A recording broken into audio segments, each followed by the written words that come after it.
It was hard to tell who thought they were more important, the horse or its rider. The horse, a black destrier with a swath of white down its throat, walked with such a precise and high-stepping gait that it was nearly prancing, though judging from the imperious lift of its head, it would never deign to do something as undignified as prancing.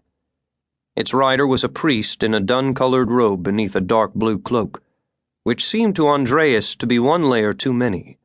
The man's face was clean-shaven, and his tonsure was so white that he appeared to be crowned with a halo that slipped down across his skull.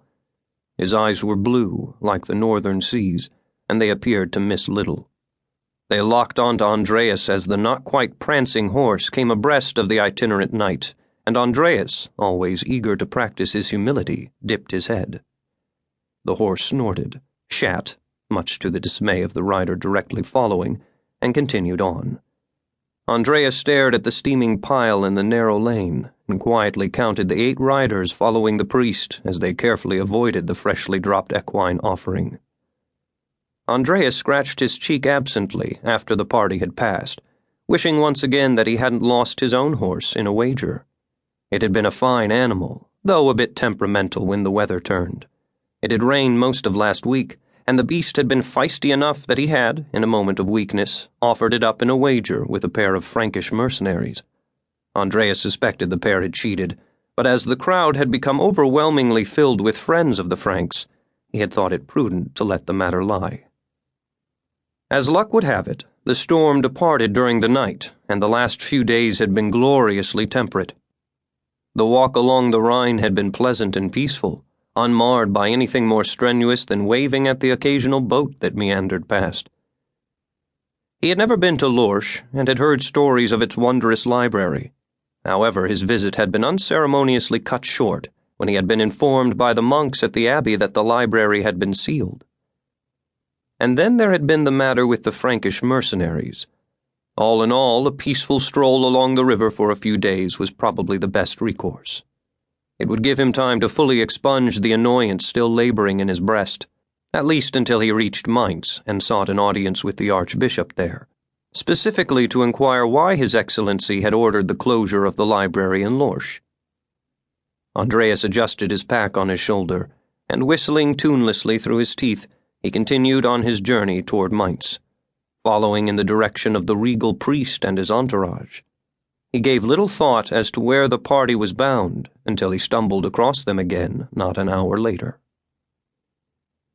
The village was not unlike many of the villages that were scattered along the Rhine between Worms and Mainz. Little more than a tiny green surrounded by an inn or two, a trading house, and a few other houses belonging to the local farmers who preferred to be known as owners of land rather than workers of the same. The rest of the residents lived in huts, scattered among the fields that surrounded the village.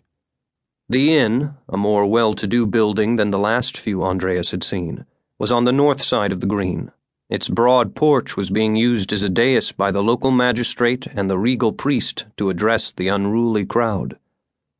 On the western periphery of the crowd, eager participants were arguing over the distribution of freshly cut wood around a tall pole. Andreas paused at the verge of the crowd as he realized what he was about to stumble into.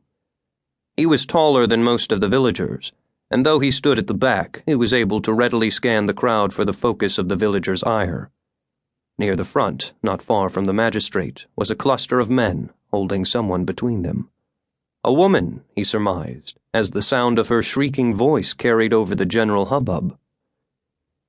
It pained him to walk away, but he knew this was not his fight. He knew nothing of the charges being levied against the woman, or the mood of the villagers. By inserting himself in this situation, by revealing who he was, he could cause more strife than the village was already suffering. He did not care for the way the priest carried himself, but his dislike of the recent abuses attributed to some Dominicans in their zealous pursuit of heretics was not a complete condemnation of all priests. He might be a knight initiate of the Ordo Militum Vindicis Intactae, the Holy Knights of the Virgin Defender, but he was one man, far away from home. A company of shield brethren, as they were more regularly known in the Holy Roman Empire and the lands north.